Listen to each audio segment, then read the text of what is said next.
윤석열 지금 탄핵 사건에서 주심이 정형식 재판관으로 정해졌는데 김 의원님은 그 기자 시절에 법조도 좀 출입을 하셨잖아요. 혹시 아실지 모르겠는데 어떤 인물로 평가할 수 있을까요? 뭐 언론에는 계속 보수 쪽이다 이렇게 보수로 분류돼 갖고 나오는데요. 어떻습니까?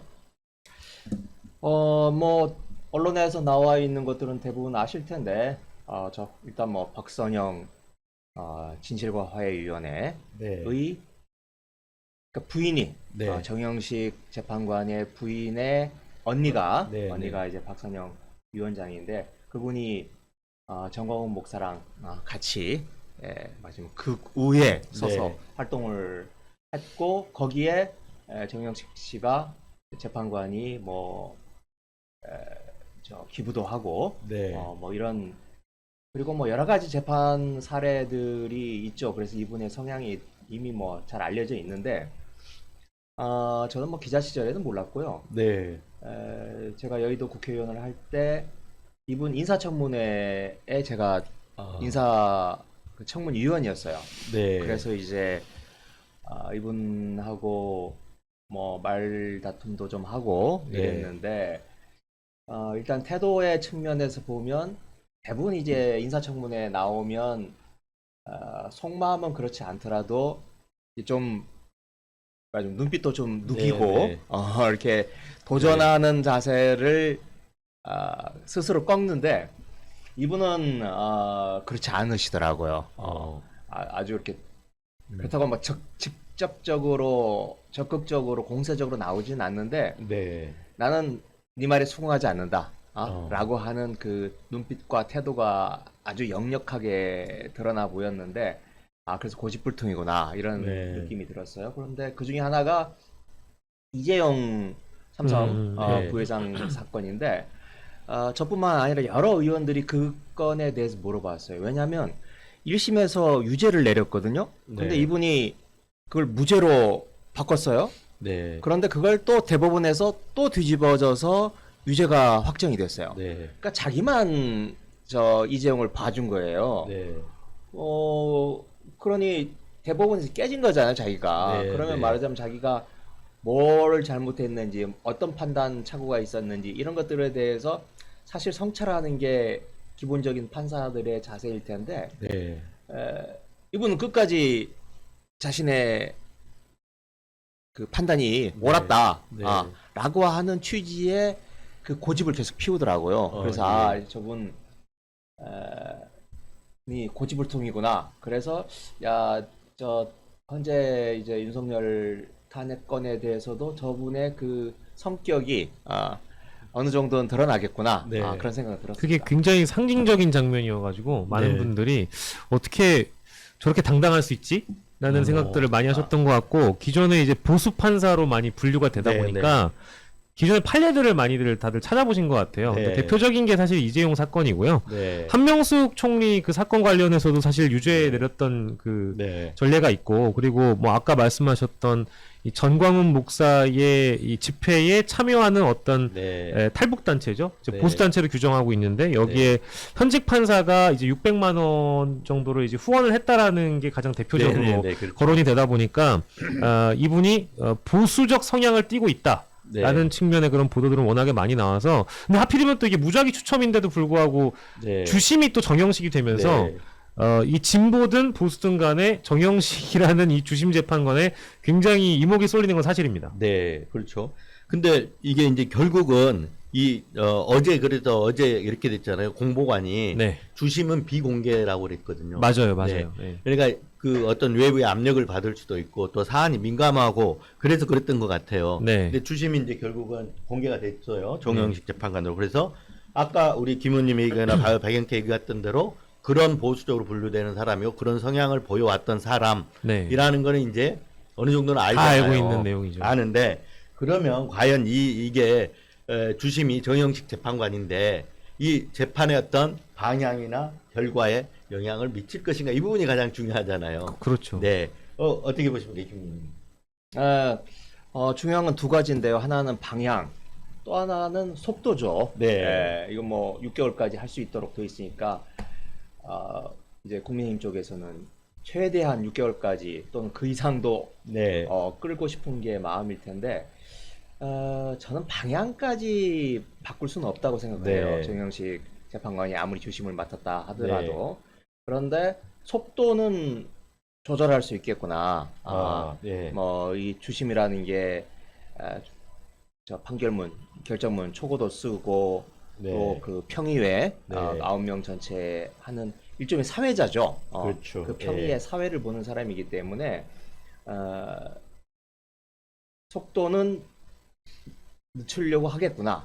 네. 이런 생각은 듭니다. 네. 그게 이제 그 보통 평이라고 하는 과정이 각자의 이제 의견을 밝히고 나면 이걸 이제 정리하고 취합해서 네. 결정문을 만드는 게 이제 주심 재판관의 역할이라고 언론에는 그렇게 네. 알려져 있는데 보통 그 평의를 개최하면 예, 저도 다른 변호사님들한테 이제 여쭤보니까 네. 뭐 주심 재판관이 먼저 의견을 밝히고 다른 분들의 의견을 듣는 경우도 있다고 하더라고요. 네. 근데 어쨌든 본인이 먼저 의견을 밝힌다고 해서 다른 재판관 분들이 마치 부안의 동하듯이 따라가는 경우가 있다고 보긴 좀 어렵거든요. 네, 근데 이제 그렇죠. 요 대목을 많이 강조하면서 아니 정영식 주심 재판관이 처음에 의견을 얘기했으니까 다른 재판관들한테 영향을 많이 줘서 네. 이 기울어진 편결이 나는 건 아니냐. 네. 이제 이런 걱정들을 많이 하시는데 네. 제가 오늘 오기 전에 한 3분 정도 통화를 해보니까 네. 그런 걱정은 크게 막 하지 않으셔도 된다라는 의견이 좀 지배적인 것 같긴 합니다. 네. 법조계의 시각은. 저는 이제 저는 정영식 재판관이 이렇게 됐다는 거 보고 언론에 좀 우려가 뭐 그런 우려도 나오고 여론도 있고 그러는데 보니까 이 경력을 보니까 상당히 경력상으로는 상당히 엘리트 굉장히 실력이 있는 것 같아요. 네. 그런데 아까 성향상 정광훈 집회 뭐 후원을 후원도 했다. 하고 이래서 성향으로 보면 또 보수로 분류되는 것 같고 네. 하지만 그런 측면에서 볼 때는 또 우리가 다 지켜보고 있잖아요 지금. 예, 이게 무슨 그 어떤 진영적 생각을 갖고 하기는 쉽지 않다. 네. 그리고 워낙 이게 우리가 그 내란 사건이 TV로 다 중계가 됐지 않습니까? 네. 국민들이 다 봤잖아요. 그 자체가 증거죠. 뭐. 그러니까 증거가 다 이렇게 노출돼 있기 때문에 네. 좀 제한적이지 않을까. 저는 그렇게 생각을 좀 해보는데 어쨌든 간에 그 아까 얘기했던 대로 그 부인이 처형이 지금 박선영 진실화해를 위한 과거사 네. 위원장으로 임명이 됐잖아요. 그렇죠. 그것도 이 계엄 사태 이후에 임명이 된 거죠. 네. 네. 그 12.3 계엄 이후에 임명이- 그 얼마나 정신이 없고 윤석열 입장에서 얼마나 네. 정신 없고 그 일상적이고 통상적인 업무를 할 수가 없는 그런 상황인데도 불구하고 박선영 씨를 진실과 화해위원회 위원장으로 임명을 한 게 저게 정영 씨에게 주는 선물이구나. 선물이 아니라 민주당에서 뇌물이라고 그렇죠. 표현했죠. 네. 나 좀 잘 봐달라고 하는 네. 적극적인 제스처구나. 네. 그렇게 해석할 수밖에 없는 대목이 있죠. 네. 그래서 그 아까 민주당에서 뭐 뇌물이라고 표현해서 네. 철회하라 뭐 이런 얘기도 있었고 맞습니다. 그랬는데 그래서 제 생각에는 그러면 이런 경우 스스로 기피하는 사유가 되는 건 아닌가요? 어떻습니까? 그렇죠. 원래대로 한다면 네. 뭐 기피하는 게 양심적인 행동일 텐데 네. 이분 성향이나 저 주변의 환경이나 이런 걸 봤을 때 그렇게까지는 안 갈 것 같습니다. 네. 그냥 일단 진행을 할 것 같다는 네, 거죠. 네. 네. 왜냐면 이미 발표가 됐는데 네. 그 전에 이제 추첨에 의해서 자기가 됐을 때 만일 그런 마음이 있었다면 이미 박선영이 어떤 문제가 있는지는 뭐 대대적으로 네. 보도가 됐고 자기가 그런 부담을 안고 있다라는 걸 뭐 잘 알 텐데 공개돼 그런 있- 상황에서 공개하기 전에 네. 그런 마음이 있었다면 물러났겠죠. 네. 그 어제 그리고 이제 보니까 수명 재판관이라고 임명을 지명인가 했는데 이미선 재판관, 네. 예, 정영식 재판관, 수명 재판관이라고 또 따로 이렇게 했어요.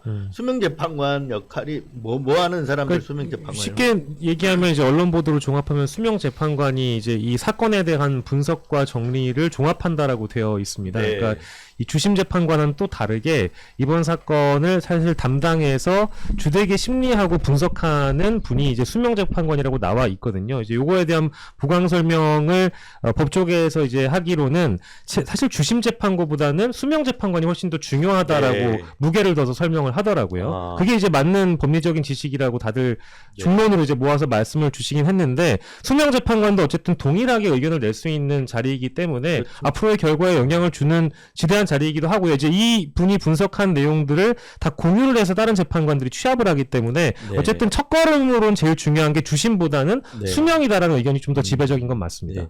그러니까 이제 재판에서 보면 변론 준비 기일이라고 본격 공판에 들어가기 전에 준비 기일을 갖잖아요. 네네. 그 준비 기일에 무슨 이제 쟁점도 정리하고 증거 파악도 하고 이렇게 하는데 네. 그걸 맡아서 해준다라고 보면 되겠네요. 네, 네, 그렇게 다들 해설을 하는 것 같더라고요. 네. 일종의 그러니까 주심이 어떤 작은 모임의 회장이라면, 회장이라면 이 수명 재판관은 총무나 서기 같은 네, 네. 그런 역할을 하는 거죠. 그런데 그러니까 실무적인 역할을 하는 겁니다. 네, 그런데 이 제가 보기에 아까 제가 속도를 강조하고 있는데 네. 이 속도에서 아마 정영식 재판관은 짐작하기에 최대한 늦춰보려고 하는 마음이 있을 테고 네. 하나하나 따져보자. 이게 네, 내란죄에 네. 해당이 되는지 안 되는지 하고 꼼꼼하게 들여다보려고 하는 예. 그런 성향이 있을 텐데 예.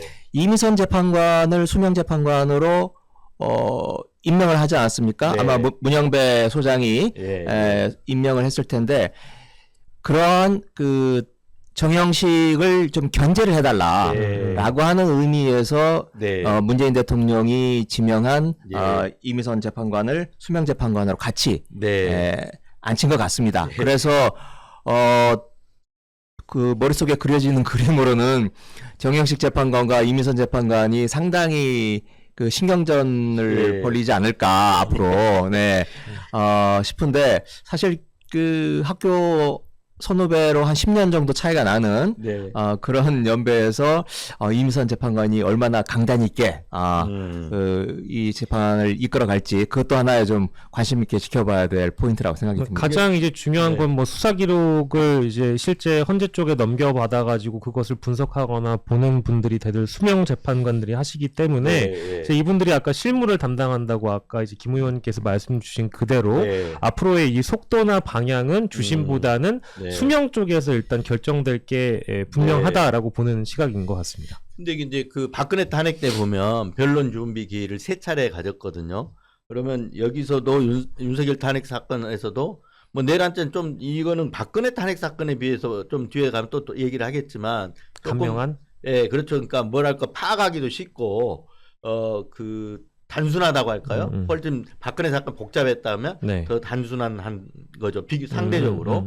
그렇기 때문에 이게 변론 준비기를 뭐 3차례나 할까 이런 생각은 저는 들어요. 근데 당장 이제 그 헌재 쪽에서 나오는 내용들을 보면 네. 굉장히 생각보다 속도가 좀 빠르게 내용들이 진행될 결정되고 진행이 되는 것 같아요. 그래서 네. 변론 준비기를 뭐 세 차례나 할 만한 사안인지는 뭐 제 네. 개인적으로는 그럴 필요가 없을 정도로 좀 간단하고 명징한 네. 사건이다 이것은. 네. 증거에 대한 문제도 그렇고 이미 시각화 자료로 전 세계인들과 우리 국민들이 다 이미 알고 있는 내용이기 때문에 네. 이것을 뭐 얼마나 더 긴 기간 이것을 심리할 필요가 있겠는가라는 생각이 첫 번째로 들고요. 그리고 일단 앞서 말씀드린 대로 헌재에서 나오는 내용들이 그러니까 생각했던 것보다는 굉장히 빠르게 내용들이 다 하나씩 결정이 되고 있습니다. 네, 특히 네. 국회 쪽에서 오늘만 보더라도 국민의힘 원내대표인 권성동 의원이 그 헌재 재판관들을 임명할 수 없다라는 네. 식의 예. 의견을 냈거든요. 근데 바로 헌재에서 반박이 들어간 겁니다. 네. 아니다, 9명으로 해도 된다. 네. 이제 이런 식으로 이제 재반박이 들어가거든요. 네, 그 부분은 이제 또 뒤에 부분 한번 네네. 얘기를 해볼게요. 근데 이제 아까 제가 이 얘기를 왜 했냐면 그 정영식 재판관이 늦춰보려고 할 것이다라고 했는데 이거는 이제 우리의 추정이잖아요. 네네. 아마 성향상 그럴 수도 있다 네, 이런 네. 건데 어떻게 진행될지는 실제는 지금 모르는 거잖아요. 네, 한번 근데 관전 포인트다라는 말씀을 주신 것 같아요. 관전 네, 포인트. 네, 네. 네. 그래서 오늘 당장 그 윤석열 이제 대리인 측에 그 탄핵 답변서를 심판에 어떤 답변서를 내라 이렇게 요청을 한 것 같아요. 네. 그리고 어제 이제 1차 변론 준비기일이 27일 날 오후 2시로 잡혔어요. 그래서 아까 이제 방금 그 방향과 얘기도 잠깐 있었지만 이 박근혜 탄핵에 비춰갖고 이거는 얼마나 걸릴 것으로 보입니까? 그때는 3월 10일이가의 결론이 났어요. 네, 12월 9일에 탄핵 소추가 됐고 3월 10일에 헌재에서 파면 결정이 나왔는데 석 달 걸린 거죠. 네. 그런데 뭐 우리 이진동 기자나 뭐 저나 그때 같이 취재를 해봐서 알겠지만 이 최순실 사건이 굉장히 많은 그 사건들의 총합입니다. 네. 뭐 미르재단, K스포츠재단뿐만 아니라 무슨 뭐 등등등등 엄청나게 많고 등장인물도 수백 명에 달했고, 그리고 워낙 그 내밀하게 이루어진 일이기 때문에 국민들이 그 내막을 알 수가 없는 사건이었죠. 네. 언론 보도는 나오긴 했습니다만은. 그런데 이제 이 건 같은 경우에는 일단 온 국민이 생중계로 보지 않았습니까? 네, 네, 그 맞습니다. 범행 현장을. 네. 그리고 등장인물들이 뭐 다음 날부터 바로 저 언론 인터뷰 등을 통해서 양심 고백, 폭로 이런 걸 하면서 네. 그 실체가 이미 드러났고, 또 그 복잡한 사건이 아니고 내란이라고 하는 단일한 범죄이기 네. 때문에 사실 뭐 한나절거리도 안 된다고 생각합니다. 예, 그렇지만 뭐 박근혜 대통령 박근혜 탄핵 때 3개월 걸렸다면 뭐 이거는 한두 달이면 되지 않을까. 네. 네. 그러니까 그때보다는 좀 저는 뭐 훨씬 더 사안이 네. 더 그런데 이제 단순하기 때문에. 그렇죠. 그런데 네. 이제 이 속도를 놓고 우리 사회 전체가 한번 격돌하는 거 아니겠습니까? 말하자면 네. 최대한 늦춰보려고 하는 그 바람들이 있을 테고, 한쪽에서는 또 한쪽은 네. 그렇죠. 보수 진영에서는 그렇죠. 그런 사람들이 분명히 네. 있겠죠. 네. 이제 그런 실질적으로 권성동 의원 그런